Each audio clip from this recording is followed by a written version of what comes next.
역시나 경찰, 이재명 테러범 맹탕 수사 결과 발표. 박승철 기자. 경찰이 이재명 더불어민주당 대표를 살해하려다 실패한 살인 미수범의 주관적인 정치적 신념이 극단적인 범행으로 이어졌다고 분석했다. 공범과 배후 세력은 없는 것으로 잠정 결론을 내렸다. 경찰은 10일 오후 부산경찰청에서 브리핑을 열고 이재명 대표 살인 미수범 김모 씨에 대한 수사 결과를 발표했다. 경찰은 범행 동기에 대해 김 씨가 재판 연기에 대한 불만과 함께 이 대표가 대통령이 되는 것을 막고 총선에서 다수 의석을 확보하지 못하게 하도록 범행을 저질렀다면서 피의자의 주관적인 정치적 신념이 극단적 범행으로 이어진 것으로 분석된다고 밝혔다. 공범과 배후 세력에 대해서는 없는 것으로 잠정 결론 지었다.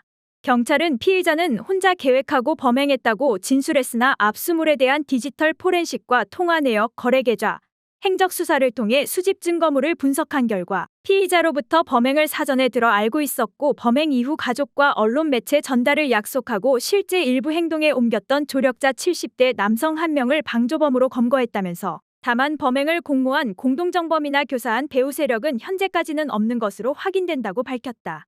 특히 이 대표가 심각한 피해를 당했을 가능성이 있었다는 언급이 나왔다.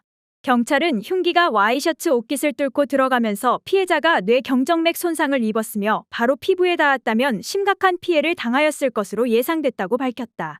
범행 준비와 실행 과정에 대해 경찰은 피의자는 작년 4월 인터넷을 통해 등산용 칼을 구입해 범행에 용이하도록 개조하고 피해자에게 쉽게 접근하기 위해 직접 플래카드, 머리띠를 제작하는 등으로 범행을 준비했다면서 이후 작년 6월부터 5차례에 걸쳐 피해자의 공식 일정을 따라다니며 때로는 사전 답사까지 하면서 범행 기회를 엿봤다고 밝혔다.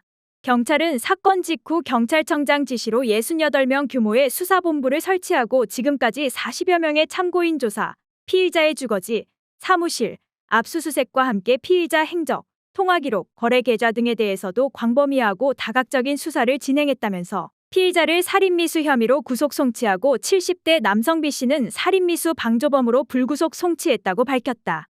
경찰은 또 향후 부산경찰청은 사건 송치 이후에도 검찰과 긴밀히 협력하여 한 점 의혹이 없도록 진상규명을 위해 노력하겠다고 밝혔다. 공식 브리핑이 끝난 뒤 진행된 질의응답에서 경찰은 살인 미수범의 행적을 공개했다. 연합뉴스에 따르면 경찰은 KTX 천안아산역에서 출발한 뒤 부산역에 도착했다면서 이후 택시를 타고 봉하마을로 이동했고 민주당 지지자를 만나 함께 평산마을로 갔다고 밝혔다. 이어 통도사 버스터미널, 울산역, 부산역, 가덕주민센터에 간 뒤 호텔에서 1박 숙박했고 다음날 범행 현장에 도착했다면서 당초 평산마을에서 집으로 가고자 울산역으로 향했는데 갑작스러운 심경의 변화로 부산에 가게 됐다고 진술했다고 밝혔다. 변명문으로 알려진 살인 미수범이 작성한 남기는 말에 대해 경찰은 대표를 따라다니기 시작할 즈음에 다 준비가 돼 있었다면서 작년 4월께 몇 차례 수정 작업을 거쳐 완성한 것으로 보인다고 밝혔다. 이어 범행 전 8장짜리 남기는 말을 7개 출력했고 주소를 기재한 봉투에 밀봉해 조력자에게 전달했다면서 범행이 성공하면 2개는 가족에게 5개는 각기 다른 곳에 보내달라고 했다고 밝혔다. 이어 범행이 실패하면 2개는 가족에게 그대로 보내되 5개는 폐기해달라 했다면서 경찰은 가족에게 도착하기 전 영장을 발부받아 이를 압수했다고 밝혔다.